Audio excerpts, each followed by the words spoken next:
So this is our Bridgeport Milling machine. It's the 42-inch table model with a variable speed head. It's got a 3-axis DRO system, and it's got this rather nice guarding system from Silverflame. So if you open any of these parts, the whole machine will shut down, making it really nice and safe. It's been fully rebuilt. It's had a regrind to the X, Y and Z axes, also the top of the table and the two sides to make sure everything's square and true for you. All new lead screws, all new nuts for all the lead screws as well, of course. Loads of new parts in the head, probably around £1,200 for the parts in the head. Match pair spindle bearings and a regrind to the R8 taper. All new power feeds in the X and the Y. So it's just like a brand new machine. So what I'm going to do now is I'm just going to run through it on a video demo, and then please come down and see it for yourself in real life.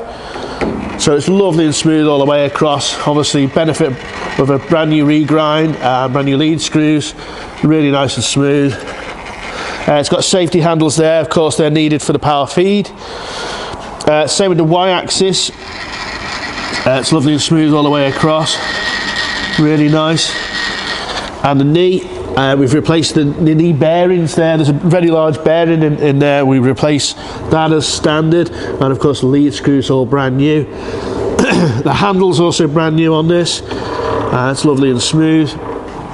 All the locks have been serviced, so the knee, the Y and the X, they're all serviced and all working great. The lube system's all been replaced underneath there, so brand new pipe, brand new metering units. There's actually a brand new pump on this particular machine as well. Okay, so moving on, we're going to test now the variable speed head and the quill.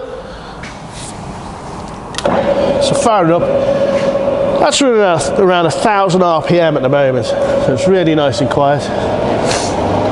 Going all the way up. That's at 2,400. That's 2,000.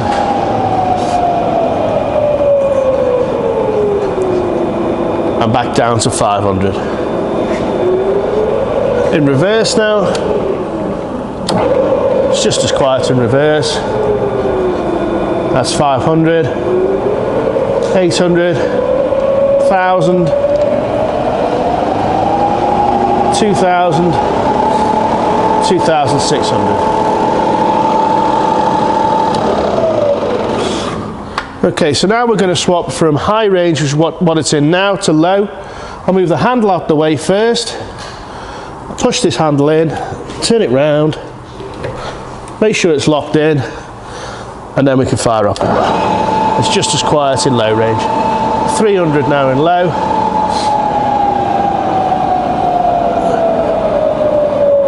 $120, and back down to 60. And reverse. There's 120. All the way up to 280. Lovely and quiet. Okay, so swapping back to high range. Before we do that, we're going to go to the neutral position. So when the handles, there's a little noggin to make sure it locks in there. When the handle's pointing there, towards the table sort of thing, that's a neutral, so you can open this little window here, and you can turn the spindle and it's all free to spin. Okay, back to high range again. Sometimes you need to just turn the spindle just to get it to lock in. Okay, and changes back to high range just fine. Take it down to slightly more sensible speed, 1400. Okay, so what we need to do now is to engage the quill, and then we'll test the quill feed. So we engage it with this handle here. Okay, that's engaged now. You see this, you might be able to see on the video that this is actually spinning, the forward and reverse lever. Okay, so engage the feed, and you see it's feeding down. You should be able to see the handle moving there. So for every spindle speed you have 3 different feed rates, and they're controlled on this handle here. So that's the highest, that's the slowest, and that's the medium there, and they're all working fine, as you can see. So you should be able to knock the quill off with 2 fingers, and you can. I'll re-engage it again, and that's all working great. And also I'll let it just trip out itself now. Once it does that, I'll reverse the feed with this forward and reverse lever here. Okay, so before you go to engage, it's critical that you just come off the stop, either at the top or at the bottom, or it won't engage, and you could damage it if you keep forcing it, so don't do that. Okay, so reverse, pull this lever out. There is a neutral position as well, the middle is a neutral position. Pull the lever out and reversed it, and then we engage the feed again. You see it's now feeding up, and that's all working great. Really nice and smooth. I'll let that feed all the way up pretty much. This handle we've got here as well, it's a really nice one. You can just move it to one side and reposition it to wherever you need it to be. So it's a really nice feature it's got.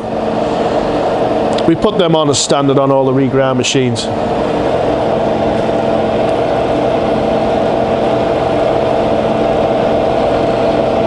Okay, so there we go. There's also a quill lock, so the little handle on the side here, lock that off and that locks the quill for you, so that's all working great. Coolant pipes, in feed and out feed coolant pipes are all new. There's obviously a new pump in the back. There's an IP65 sealed light here, so there's a little switch on the bottom there, and that's all really nice and brand new for you. Okay, so there's just one last thing. We'll just show you the guarders working, because they have to ship disassembled, so you will have to put it back on like this. So if we want to open the guard, pull this pin up, and you'll see that the whole machine shuts down. So that's working absolutely great. And they're supplied by a company called Silver Flame, so really nice guards. Okay, so thanks for watching. Please come down and see it for yourself in real life.